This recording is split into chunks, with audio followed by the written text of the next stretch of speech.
சங்கராபுரம் அருகே சேஷசமுத்திரம் கிராமத்தில் தேரோட்டம் நடைபெறுவதை ஒட்டி இரு தரப்பினருக்கும் இடையே மோதல் ஏற்படாத வகையில் கடலூர் மற்றும் கள்ளக்குறிச்சி மாவட்ட எஸ்பிக்கள் தலைமையில் 750 காவல்துறையினரை பாதுகாப்பு பணிக்காக குவிக்கப்பட்டுள்ளதால் பரபரப்பு.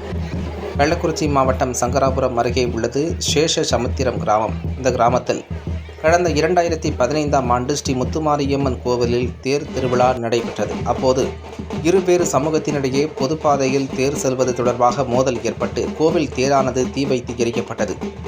இந்த நிலையில் இந்த சம்பவம் குறித்து கடந்த 8 ஆண்டுகளாக 144 தடை உத்தரவு அமல்படுத்தப்பட்டதால் திருவிழா நடைபெறாமல் இருந்து வந்தது.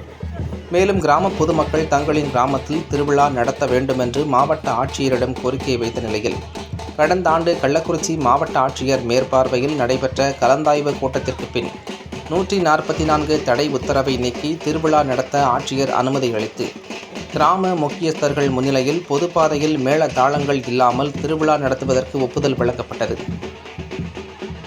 இதனைத் தொடர்ந்து இந்த ஆண்டு தேரோட்டம் நடத்த பொதுமக்கள் திட்டமிட்டு அதற்கான பணிகளையும் செய்து வந்தனர். இந்த நிலையில் பொதுப்பாதையில் தேரோட்டத்துடன் மேள தாளங்கள் முழங்க தேரோட்டம் நடத்துவதற்கு அனுமதி கேட்டு வட்டாட்சியர் காவல் நிலையத்திலும் மனு அளித்த நிலையில் இரு தரப்பினர் இடையே பேச்சுவார்த்தை நடத்தப்பட்டது.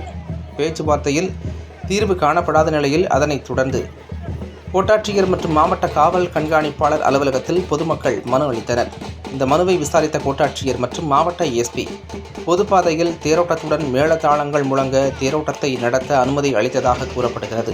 இதனால் இரு சமூகத்தினர் இடையே அசம்பாவிதங்கள் ஏற்படாத வண்ணம் இன்று காலை முதல் கடலூர் மற்றும் கள்ளக்குறிச்சி மாவட்ட காவல் கண்காணிப்பாளர் ராஜாராம் மற்றும் ராஜ சதுர்வேதி ஆகியோர் தலைமையில் 3 ADSP 5 DSP உள்ளிட்ட 750 காவல்துறையினரை தற்போது பாதுகாப்பு பணிக்காக குவித்துள்ளனர். மேலும் இந்த தேரோட்டமானது மாலை 3 மணி அளவில் நடைபெறும் என்பது குறிப்பிடத்தக்கது.